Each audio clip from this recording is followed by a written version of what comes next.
Do you want to earn CPE credit? Take this course of MY-CPE to earn free credit. Click the link in the description to get started.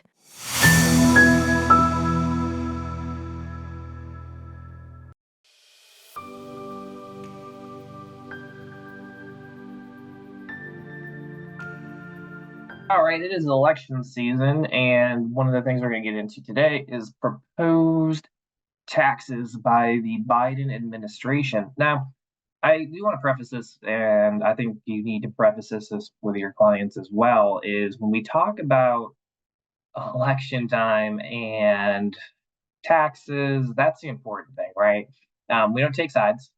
We have clients who are on the left, we have clients who are on the right. And when we have that, don't really want to make one side mad or the other side mad. It's a really hard balance to do when we talk about this, and to leave our own political bias outside. That's what we need to do because our job is to support our clients. And as we support our clients, part of that is giving them information on what's going on in the tax world. And some of them might ask us, hey, if Biden wins, what should we expect? If Trump wins, what should we expect? If neither of them win, what do we expect? And that's something that we do need to consider when we go into that. So when we do talk about this, we do want to keep it as clean as possible for our clients. Let them know, hey, this is what's going on. These are only proposals when we do talk about these, and these are only going to affect. That it's kind of a running thing, right? Not only do we need to see that party win, president. We need to see them actually be able to get it through the House, through the Senate. So a lot of these proposals are proposals, but I mean it's a tenant they're running on, so it's something that we do need to consider. And with that, what we did get, and the other thing we want to write here too is Tax Cuts and Jobs Act. That is expiring in 2025. So if that expires in 2025, huge thing in this presidential election, right? Both sides, even though the Tax Cuts and Jobs Act was a Republican passed bill, it was passed through a process known as reconciliation, where they had no Democrat support at all on that. There is parts of that bill that are highly supported by both parties, and some actually supported more by Democrats than by Republicans now. Interestingly enough, even though how the bill was passed.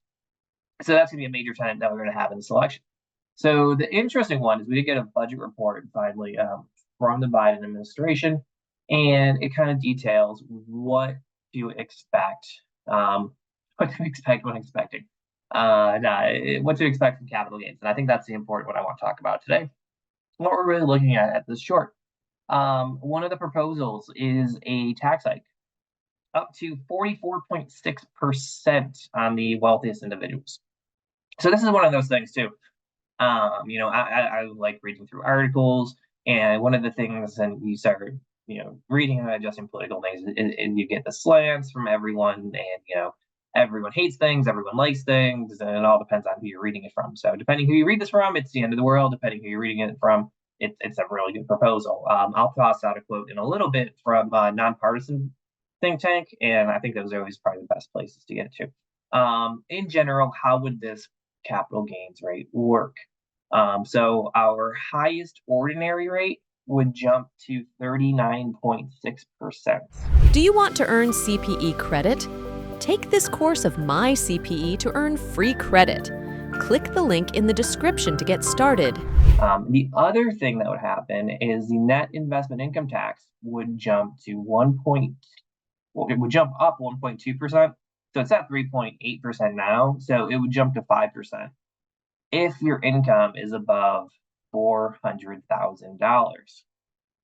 So that's where we're getting that, 44.6% I just threw out. Highest income rate, 39.6%, plus a net investment income tax of 5% is 44.6%. So what you might be saying to yourself now as you're listening to this is the capital gains rate is 20%. How are we using ordinary rates for the capital gains rate?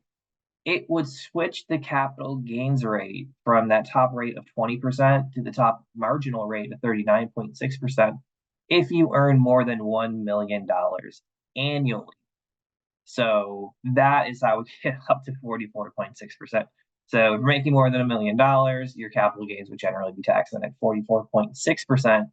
versus 23.8% it is now. So it's a substantial increase, if you're talking just purely capital gains. So when we kind of look at, talking about both sides and how we see it, the Republican, the right, they said it's terrible. They don't like it. It's the quote they use is an unprecedented spending, and they think that it's going to lead to less revenue. The idea being that if we have a higher capital gains tax rate, people are going to hold on to assets. And so instead of selling assets, they're going to hold on to it. So we have less transactions to tax. And meaning, even though we have a higher rate with less revenue, we have basically a decrease in revenues.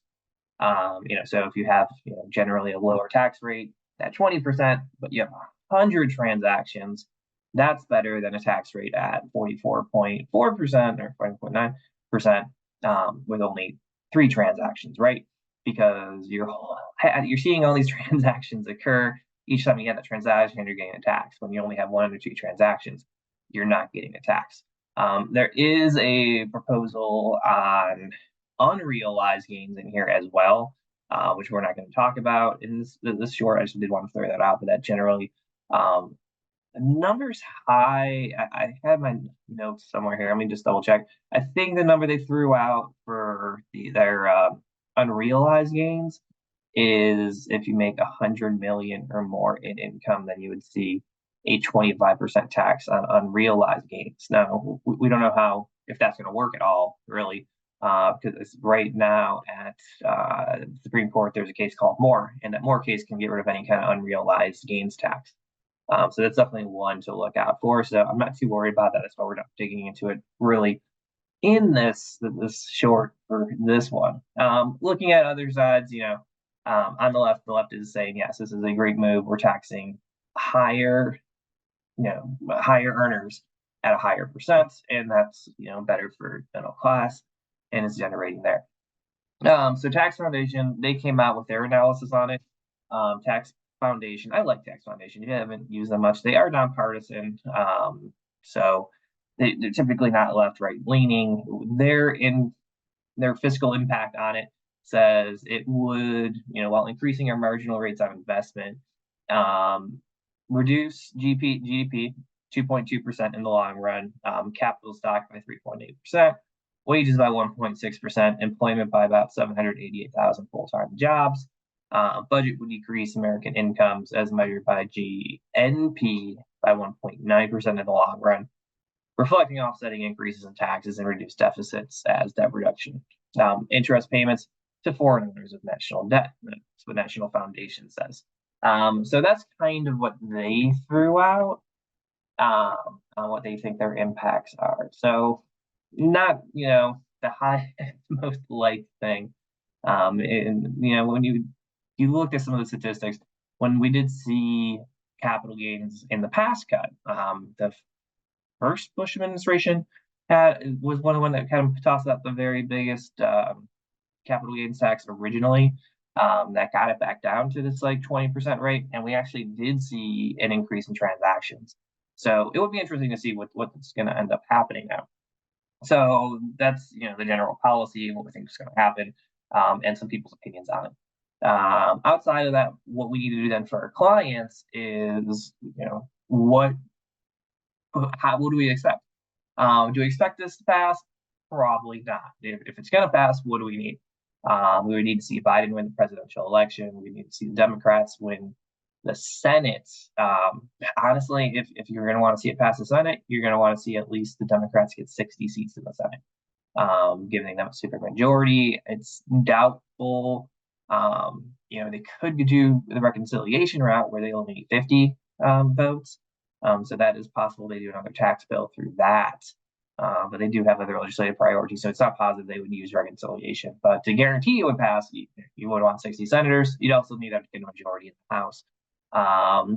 If they got a majority in the House, the Senate, and the president, then we have the reconciliation they could use to really rewrite the tax code, like we saw with Tax Cuts and Jobs Act and a couple other bills that they passed. Both sides have passed the past couple of years. when they weren't able to get that supermajority, the 60 votes, to get past the filibuster. So, if you're going to advise clients, I would just tell them right now, don't panic. Wait till the election. After the election, you can kind of see where things are going to fall. And then you might want to shift, and then you might want to say, hey, yeah, it looks like the Democrats have a supermajority. It looks like they're going to be able to pass something like this. Then, maybe it's time to sell things off a little bit, rechange investment strategies, stuff like that. But until that happens, I think right now, just explain this is the thing that's out here. It's a proposal that we have in the Biden administration, and it's not something to panic about yet, but it is something that you want to keep in the back of your head as you're going into the new year and as the election cycle continues.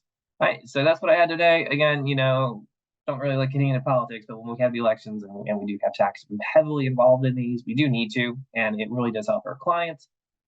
So hopefully you learn a little bit on the proposal and have a good day. Access latest and trending CPE courses with MY-CPE's unlimited access subscription. Subscribe now.